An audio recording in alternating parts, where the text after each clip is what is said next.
Hi friends, it's Jess with our Bipolar. Welcome back to my channel. And today we have my friend Christina Mitchell here. She has the wonderful Instagram called Guardian Chronicles, and she does her own interviewing series called Let's Talk Live. So you definitely want to check that out. And today Christina's here to talk about being a caregiver and legal guardian for her mom and aunt. So welcome, Christina. Thanks so much for being here. Oh, thank you for having me. Thank you. Thank you. I'm excited. Yes, and I was on her Instagram live before, so we know each other and it's just nice to see each other again. It is. It is. Oh, and before we jump right in, I'm going to ask you to please subscribe to the channel and like this video if you like it. I know you will. And comment. We love all the comments. So first, how about you tell us a little bit about your childhood and just how you got started on the caregiving journey? All right. So first, I would like to thank you, Jess, for inviting me on the show because it really means a lot. And I really hope and pray that I can reach people on your platform that are caregivers and that may need that additional help, that push, or they just need someone to feel like, well, I'm not alone. So I really thank you for giving me this ability to be on your platform. But how I grew up.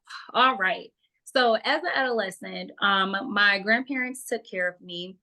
Um, my mom was in and out of mental health institutions. I did not know my father. I had a kind of challenging childhood. We grew up a bit poor. Mom was on welfare. When she was at home, my mom was the best mom that she could possibly be. You know, she would make my breakfast, lunch, dinner, all while talking to herself, hearing hallucinations. She had bipolar schizophrenia, and she was just amazing. Believe it or not, I would look at my mom and be like, wow, even though she would go through psychosis, going to the hospital, my grandparents would take care of me. She'd come out and then she'll do what she can for me. We were still close. We were two peas in a pod. We were very, very close. Eventually, my grandmother, she ended up passing away. My grandfather took care of me full time until he had gotten sick. And I ended up taking care of him around 8 years old. And he had a stroke. I ended up caregiving for him. It was me and my grandfather, probably for like a year or two. And then I asked for my aunt, who also has bipolar schizophrenia. I asked my grandfather if she could come and help us because, being 8 and 9 years old, taking care of a grown adult was very difficult. My aunt ended up coming on in, helping, but then she ended up kind of declining within her mental wealth as well. Like she was taking her medications for her bipolar schizophrenia, and then she started to stop taking them, and then she started to self-medicate with alcohol, substance abuse, instead of using actual proper medications for her condition. So when that happened, it was really bad, Jess. It was bad, but I got through. God is good. I'm spiritual, guys, not religious, but I am very, very spiritual. And it was just my grandfather and I. My aunt would be at home. My mom would still come in and out of the hospital per the usual. She'll be home for 6 months. She doesn't take her meds, or the concoction of meds wouldn't work. She'll go back in. Same thing for my aunt. It was just my grandfather, my aunt, my mom, and I. And that was kind of like the rotation of my childhood from like 8 on to like 14. Um, at the age of 14, my grandfather passed. When my grandfather passed, my uncle came in to take care of me. And at the time, my uncle was only 34. And he ended up having to take care of me because, long story short, my grandfather's friend, he was drunk. He stayed with my grandfather and I, and my mom and my aunt every now and then. My grandfather would help him out. So he was like an uncle to me. When my grandfather passed, he woke up drunk, got in my bed. He didn't go all the way. He touched my thigh. And I ended up telling my uncle. My uncle came, and that's what made him end up taking care of me versus me going to foster care, guys. So that's a whole nother show in itself. But I hope you guys got it just from that. But after my uncle came in to take care of me from 14 until 26, that was when life changed.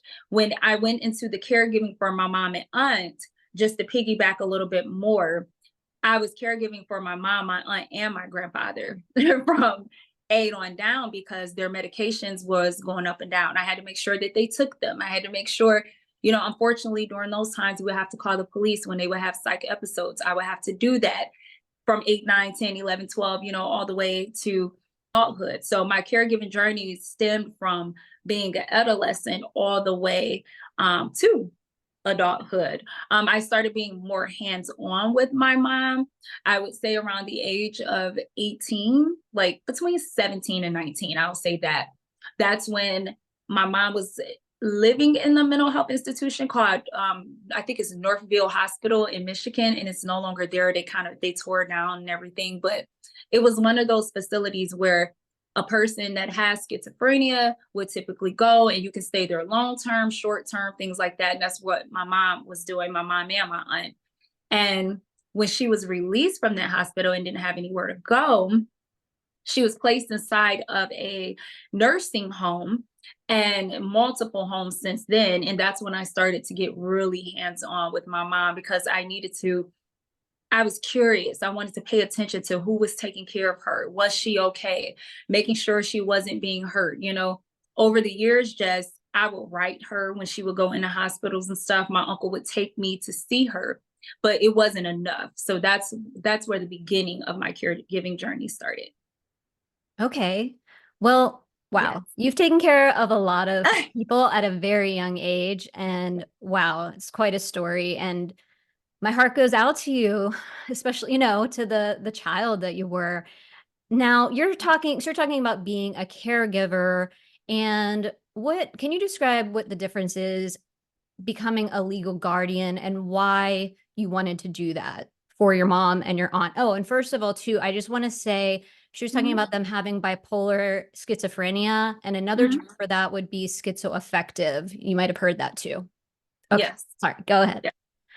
So with being a caregiver, you have the ability to make sure that your loved one is fine, that they're safe, that they're in great mental and physical health. However, you're limited to the things that you can do because if they do need treatment medically, it makes it to where you're not able to legally take care of them as a standard caregiver. If you're a legal guardian, you can make decisions that supersedes your loved one's rights in the case that they decline, or you can make those decisions on behalf of them just to make sure that they stay in their physical and mental well-being. So, as an example of that, if you're a caregiver for, let's say, your mom, and your mom needs to go into the hospital. The doctor comes and says, hey, your mom is doing well. And you're like, oh, well, can you tell me what the diagnosis is and what happened? Legally, that is considered as protected health information. And depending on the diagnosis, it may be super protected health information. And legally, these things can't be given to just a caregiver. And I say just a caregiver with no disrespect whatsoever. But for society believes that you have to be legally able to have access to this information, such as diagnoses, such as, being able to tell a doctor, I want my loved one to be on this medication or to decrease this or increase this medication. For those caregivers who are able to do that, technically, it's really your loved one that's giving you the okay to do it, or the doctor or the nurse or whomever is in the clinical arena is kind of bypassing or not necessarily following the rules and allowing you to do it. So by being a legal guardian, it just makes life so much easier, guys. Like, it just makes life so much easier. Mm-hmm.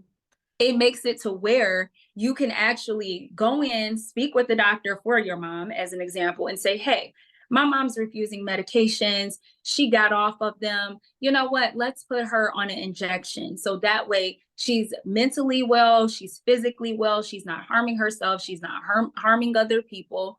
And the doctor has to listen to you because you're legally able to make that decision. So just I made my platform called Guardian Chronicles for the sake and for the reason of that. When I was between the ages of 17 and I want to say like in my early 20s, I was talking to doctors, and I'm not going to lie, I was doing things that I wasn't supposed to do. as a caregiver. So these doctors, they knew I loved my mom. They knew I loved my aunt. So when my aunt would run away from home and I had to, back in the day, you called the police, they come get your loved one. They would listen to me because they knew that I loved my aunt. They knew that I loved my mom, even though legally they weren't supposed to be doing that. Right. Right. So I got to the point where some doctors would be like, I'm sorry, your mom stopped taking her medication, your aunt stopped taking her medication. They signed themselves out the hospital. So now my aunt is at a homeless shelter. My mom, she wasn't a runner. My mom wouldn't run away, but she would be in her assisted living home screaming and raising hell, and Mhm. harming herself. One time it got to the point, Jess, where one time I came to the home, she had urinated on herself. She was cussing, she was huffing and puffing and going off on everybody around her, all because she had the authority to be able to make the decision. I don't want to be on these medications. I don't Mhm. want to be on them. Not understanding that she needed these medications. She needed these medications for her to be well. And when that happened, that actual moment, actually, I was in my early 20s, and that's what made me go downtown. I live in Detroit, guys, and I went downtown Detroit. I went to the court and I filed for guardianship, and it was very easy. You complete a paper, you Mm. tell them why, you tell them your loved one's condition, they set a court date, you go by the judge, they ask you why you want to be a guardian, and there you go. Oh, It wasn't, good. I was going to yeah, ask you that, like, if it was a complicated process to become a legal no. guardian. That's okay. That's great to know. Yeah, it was not complicated. There was a fee. I want to say the fee that I paid was like $200. And then annually you pay like $12 so that you can get a copy. It's like a little copy of your legal guardianship papers, because if your loved one is in a hospital, a lot of times they want to see a copy of the original. Like, I bring copies with me when I go to my mom's doctor's appointments and things like that, but it's really, really important. And I feel like the importance of guardianship is that when your loved one doesn't understand the fact that they need help, when they don't understand that, that legal guardianship is there for you to say, you know what? I love you. I'm trying to help you. You're refusing my help. And this is the reason why I'm going to become your guardian. They still have their rights, guys, just in case you're wondering, like, oh my God, they don't have their rights. They still have their rights. My mom wants, I want her to have a colonoscopy, guys, right now. I can't enforce that. Even as her legal guardian, she still has her rights. So there are certain rights that they do still have, which that's a whole nother show. But if you guys are interested, just send me a DM on Guardian Chronicles on Instagram, and whatever questions you have, I'll do my best to look it up or guide you to someone who can. Yes. Christina is so helpful. And so this is more in situations where there is severe, what you're talking about, severe mental illness, severe Correct. bipolar and schizophrenia, Correct. where they really need someone to step in. Correct. Correct. Because like my aunt, which is hers is very severe. My mom was never a runner. She never experienced any substance abuse issues besides cigarettes. But my aunt used to self-medicate just with alcohol. And when I tell you, it made my childhood a living hell. Okay. And when I was between the ages of 17 and my late 20s, she would run away. She would be on the streets. She would just be in motels and call me from different motels. She would have these outstanding bills and balances and things, and she would get kicked out. And it was just so much stuff going on. And me being a caregiver, I couldn't do anything. Yeah. I couldn't do nothing. I can go to the motel, I can get her out, I can call the police and say, hey, can you come get her? Again, back in the day, that was the protocol. Whereas today, we have 988 and we have other ways to be able to get our loved ones treatment. But back in those days, it used to be call the police, and they would listen to me, but only to a certain extent. I would get her to the hospital. I would go through hell getting her in the hospital just for the doctor to say, well, you're a caregiver. I know you love her, but you're not legally able to do this. So, so once I Yeah. became her legal guardian, whoo, made life so much better. When she would run away, this is how I would go. I would go to the motel. I would pay whatever was her balance was that she owed. I would call the police. I will petition her in the hospital. She'll say she want to leave. She cannot go. As a legal guardian, she could scream, holler. They'd give her Benadryl or something for her to go to sleep because she cannot go. Mm. and it made it wonderful because it allowed her to get the treatment she doesn't understand that she needs. And it made it to where she was safe and not harming herself or other people. So this is improving her life as well as your life. I mean, you're able to Correct. take care of them and you have the ability to do that. Correct. That's great. Correct. Correct. What people might be wondering is, do you have a diagnosis since, your aunt and your mom both have schizoaffective? Were you born with anything like that? So as far as I know, no. I do have stress and depression. Sometimes I've noticed that during my years of caregiving, at one point I had like an anxiety attack. I've had panic attacks, but when it comes to like bipolar, schizophrenia, no, no diagnoses, no symptoms. I've never heard any voices and things like that. My aunt also has a daughter, and she doesn't have, any schizophrenia or anything as far as we know. And she has children, and they seem to be fine as well. So it's interesting how the gene works as far as, who gets what generation, it goes down. But yeah, I'm fine as far No, as I know. that's wonderful. That's so good to hear. How is your relationship with your mom and your aunt today? Like, how did it evolve over time? Were they at all resentful of you becoming their legal guardian? Oh, that's a good question, Jess. So my mom and I are super close, along with my aunt. My aunt, we all like three. We three together. Like I have a boyfriend, I was telling you, and he knows that we are a package deal. It's me, my mom, and my aunt. But when it comes to our relationship over the years, I've said this so much on my platform. I always want to make it raw and real. And my mom and I, as close as we are, we bicker. And sometimes she likes me being her guardian, same thing with my aunt. And then sometimes she doesn't. Like right now, she's on a few medications. She's on Haldol, Resperdal, and Seroquel right now for her psych meds. This is a good example. We had her most recent doctor's appointment. My mom has been doing the best that she's been in years. Okay, guys, like years. And at her doctor's appointment, she wanted to get off her Haldol. And I'm like, oh my God, if you guys look at my platform, I've been posting about my mom's journey for years since the pandemic. And it's been a roller coaster. And now that my mom is doing well, she wants to be off the medication that is doing her well. Okay. Right. Just because she feels like I don't need any medications, I'm great. This did put a little thorn in us because it's like, Mom, you get off this medication, we're going right back to the storm over our heads. We're going right back to the storm. And it's like, that's the frustrating part, I would say, with being a caregiver, legal guardian, or just being in support of someone that doesn't understand that they need treatment, is that you're trying to help them and they're pushing you away. Mhm. That always puts a thorn between me and my mom and me and my aunt's relationship. Always. Now, how do I reel it back in? Distance.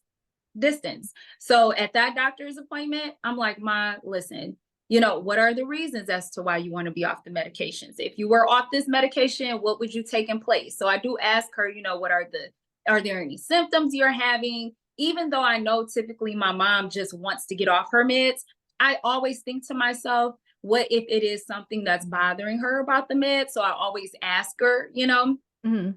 but after our conversation, she's done with it.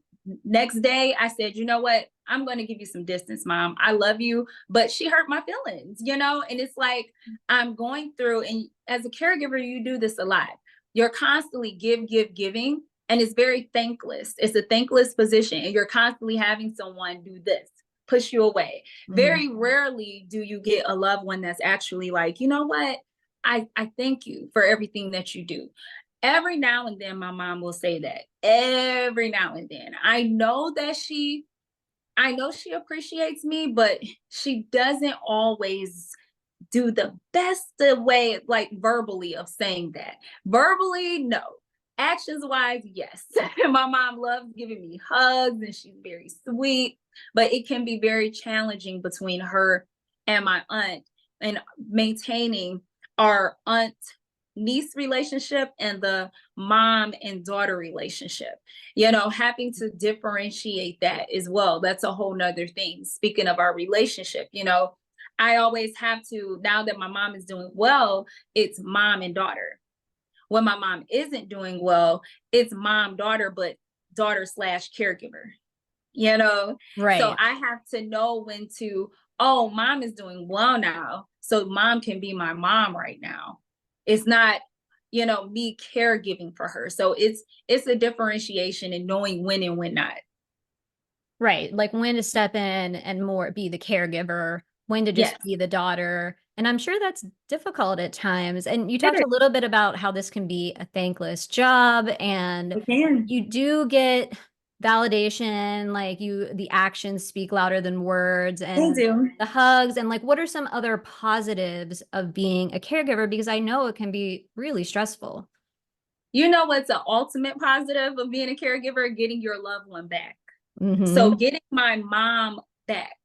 I have to sometimes, when my mom is doing well, like right now, I'm so used to being on caregiver o'clock, like, okay, what's next? What's next? Like, as a caregiver, you're always a step ahead, trying to make sure you catch things before they happen. And right now, it's smooth selling. So I have to learn to step back and say, oh, okay, I'm daughter now, and, and she's mom. And now my mom can actually, she can do all these wonderful things for me. She can actually, I can talk to her. I can talk to her about things. Certain things I can and certain things I can't. And what I mean by I can't is some things my mom still goes into her psychosis about.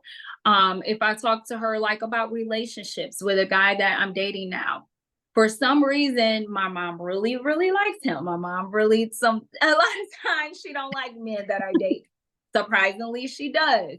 One of the things about being a caregiver for your loved one when they're going through the roller coaster and it stops and they're doing well again is that you get that positive light of them that you've been trying to work hard for, so it's like it feels good to see them in a great light. It feels good for your relationship to be in a good light. It's never going to be perfect. Like anything is, it has its moments. Hmm. And like I said, like certain things, it's difficult to talk to my mom about certain things she doesn't understand. Like another thing would be school. Like I have an MBA right now. At one point, I was going back to school for pre-nursing. My mom, she's just like, no, I don't want you to. And then she starts going into sometimes her hallucinations and things like that. Even though she's doing well, she still has schizophrenia and hers is a little bit more severe. So when she talks about things that she may not like, I think sometimes the voices start to bother her a little bit. And that can be frustrating for the both of us because it's like, I have my mom and now she's going right back into psychosis, but then she'll get out of it in seconds. It could be Hmm. seconds, it could be minutes, it could be hours. It just depends on what type of day she's having. But I would say between her as well as my aunt, it's the same thing. I have my aunt back. We can have fun. We can smile. We can go to concerts. We can have, like I do annual Christmas parties. We can go to painting with a twist. We can actually do things. I can have them around my friends and, the remainder of my family, which is wonderful, and when they're not doing well, I'm not able to do that. Like my mom recently went to a Mother's Day brunch that my new boyfriend has planned. Well, he planned it this past Mother's Day. And my mom has never, I'm 39 years old. She has never, ever went to any of my boyfriend's family events. Never, ever. Very first time, you know? Yeah, that's And so, she I did mean, wonderful. Yeah, she did it's so great to wonderful. hear. It's so great to hear. And I feel like, Yeah, it's because you are allowing her to be healthy, or, as healthy as she can be. I understand people have differing levels of they do. having bipolar and schizophrenia, and that's just the way it is.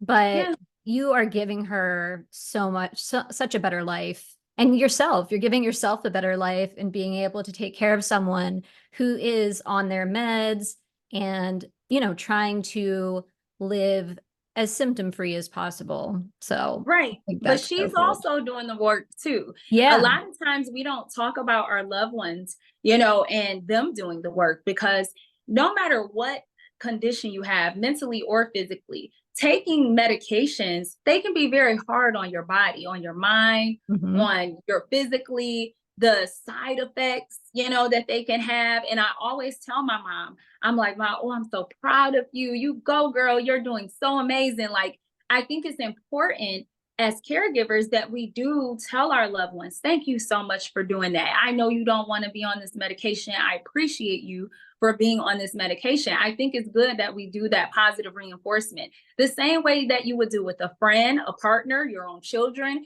I think it's really important because it lets them know that you're not just ordering them around. You're not, because as a legal guardian, a caregiver, or if you're just being in support of someone, you never want to make them feel like you're ordering them. You want them to feel loved. You want them to know that what you're doing is coming out of love and for the betterment of their health. Yeah, I love that. I'm just thinking about my own experience with having bipolar 1, and when Mhm. like someone like my husband shows appreciation for all the work I do to stay well or to try to Yeah. get well when I'm not. Yeah, Mhm. I really appreciate that. One thing Yeah. I wanted to touch on, we're talking about being a caregiver, a legal guardian, and also just supporting someone Mhm. someone you love who has a mental illness. What do you think is the best way to just show support? Because I get this question all the time. So I think the best way to show support is to, number one, not be judgmental. Because a lot of times people will hear, well, this person has bipolar, or this person has schizophrenia, or ADHD, or autism, or whatever that mental health condition may be. And the first thing they do is judge before support. And I think what people need to do is educate themselves in order to support a person. We all have smartphones, right? So if you know your loved one has whatever that mental health condition may be, but specifically in the bipolar schizophrenia realm, look it up. Look it up. Go on YouTube, see what it is. Don't focus so much on what society says schizophrenia or bipolar should be, because unfortunately, we're still working on breaking the stigma in the arena of bipolar, schizophrenia, schizoaffective, in that arena. For some reason, society wants to show schizophrenia in a psychotic, very negative, very scary way. And I think a lot of times it doesn't help for people to be supportive, because what happens is, if you're not educated, if you're not educated about schizophrenia, and you look on television, and on television a lot of times this is what we see: someone with schizophrenia holding a knife, police is called, they gun them down, or they're running after them, they gun them down, and it's really terrible. I think it's really terrible that that's the only narrative, that is being shown. So when I speak about support, I feel like look into your heart and support the person the way that you feel like they need it. So if you know that your next door neighbor has schizophrenia, and you know that they're over there talking to themselves, you see that this person has a family member that comes over and checks on them, even though they live by themselves. Maybe go to the family member when you see them, and say, hey, oh, your loved one is doing good. Oh, you know what? Your loved one was having a moment. Last night they seem to have been having something was going on. They were talking to themselves. They were a bit irate. Be a part of the solution instead of being a part of the problem. Keep the judgment and the criticism and the negativity away. In order to support a person with schizophrenia, bipolar, any other mental health condition for that matter, I feel like you first have to educate yourself and then involve yourself in the most comfortable way that is good for you. If it is someone that you really want to get hands on with, you're going to have to talk to them. You're going to have to understand the person that has this condition in order to help them. You're going to have to. And that's going to have to come with, again, no judgment, and no criticism. Yeah, I think that's great advice. I think that's wonderful advice. So we talked about this a little bit already, but talking about your personal life and then your life as a caregiver for your mom and aunt, like how do you balance the two? Ooh, I don't know how I balance it. So I I am spiritual, so I pray. I pray a lot, call on God. Um, I involve myself in activities, and I have 5 best friends that are like my saving grace and now my newest boyfriend. Um, I think that it's really important to have a support system, whether it's just one person. Just one person, it's all you need. And it's important because you have to have someone to be able to release to, because caregiving has its ups and downs. It's not going to be perfect. I've been on some people pages that spread awareness and I love their page, but a lot of times I will see the glitz and the glam, like your loved one just doing amazing and they do all these things that make you want to cry and it's all sweet and you're like, oh, it's so beautiful. But caregiving is not like that majority of the time. Okay. No disrespect to platforms that are like that. Majority of the time, you get tired. You get tired. You get burnt out. You feel like, oh my God, depending on your loved one, if they're not thankful for what you're doing, you may feel like you're giving, but you're not receiving, that love in return and them being thankful for what you're doing in return. That can be quite hurtful. So for me, I have to have a release. That's with my friends, that's with yoga, that's with hiking, kayaking. I love concerts, I like karaoke. So I make sure to do these things by myself, do these things with my friends, with my partner, all the things that make me feel fulfilled and make me feel happy. But then I also include my mom and my aunt on certain things. Like my mom, I took her to see John Legend, to see Janet Jackson. My aunt, I also take her places as well. So I think having a balance between, if you're tired and you're like, I've seen my loved one only once this week, but I don't want to see them for the rest of the week. I just want it to be about me, my friends, my partner, my children, or whatever. That's okay. Don't feel guilty about that. You don't have to feel like here it is their birthday and you want to do something amazing for them. Sometimes it's the little things. Sometimes you can go take them out to eat, go back home. If you don't feel like bringing your loved one home for a weekend, things like that, bring them home for a day, just for one night. So I've learned to do what I call caregiver and self balance. I've Mhm. learned to do those things. My mom would be like, Chris, I want to come home for a week. And I'm like, whew, a week.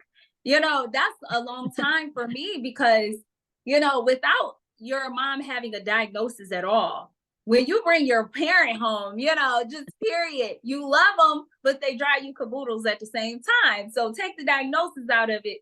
It's something, right? So sometimes I'll tell my mom, okay, I'll meet her halfway. Caregiver self-care balance. I'll say, well, Ma, instead of a week, can we do like 4 days, 3 nights? You Mhm. know? And then sometimes I promise my mom that, and I've had a long work week, or I'm dealing with my own self-care and stress and depression sometimes. And Mhm. sometimes I'll say, Ma, I'm sorry. I know I said I was gonna bring you for 4 days, 3 nights, but I'm not feeling too hot. So I'm just gonna pick you up and we're just gonna go somewhere. We'll probably go out to eat, go to a movie, and then I'm gonna take you back home. And when I'm in the right mindset, then I'll pick you up and take you for a week like you want, or 3 days. But I think it's all about not being afraid to say no sometimes so that you can have self-care for yourself, so that you can be able to take care of your loved one. You don't want to push yourself over the edge, because what happens is if you tell your loved one yes, yes, yes, yes, yes, and you don't feel like it, they're going to be the ones that's going to get that attitude from you in the end. You're the one that's going to put yourself through this stress and this spiraling and all of this negative emotion in your body, instead of just focusing on yourself first and then your loved one. If you're not good for you, you cannot be good for your loved one. No, I think that's so important. And what's kind of funny about it is the way you're saying, like, you have to say no sometimes and you have to take Yeah. care of yourself. That's exactly what I Yeah. do with having bipolar. Like, I have to say Mhm. no to a lot of things so that I won't Mhm. have bipolar symptoms. And it's just Mhm. something I have to do to take care of myself, just like you're taking care of Yes. yourself, but in a Yeah. different way. So, yeah, I totally understand. And I think it's like you're the model caregiver, like you're giving people Oh, like thank the you. model of what you should do. Yeah. Definitely. Yeah, I feel like though when I'm on my page, Jess, I want people to be like, wow, her and her mom actually do bicker every now and then. And I bicker with my mom respectfully. I still respect her, but I want people to see the real, what we Yeah. all deal with behind closed doors. I don't want it to be oh so peachy. I want people to be able to see, I'm tired, y'all, today. Or Yeah. I want people to say, oh, we had such an amazing day. It was great, blah, blah, blah. I want people to see what we all deal with as caregivers because a lot of times when it comes to social media, there are beautiful platforms, wonderful platforms that are like yours and mine that are raw, that are real, that, really showcase what, you know, schizophrenia or bipolar disorder is like. But then you have some that I'm like, now dang on well, you ain't that happy 24/7. you know, like you No, don't experience I no burnout. and I can't be like that. Like I have to just be honest. Like I can't I have to show it all. Right. And you have to show the good and the bad because this is real life. Correct. This is not a fairy tale. And we're talking about mental illness. There are gonna be bad times even if you don't have mental illness. I mean, this Correct. is this is real. So I appreciate that. Well, is there anything else, Christina, that you want to say just to people out there? I do want to add this in because I've gotten plenty of DMs. They ask me this all the time regarding children. If I'm afraid that my children may have schizophrenia or bipolar or any other mental health condition. And I would say, guys, the answer to that is yes and no.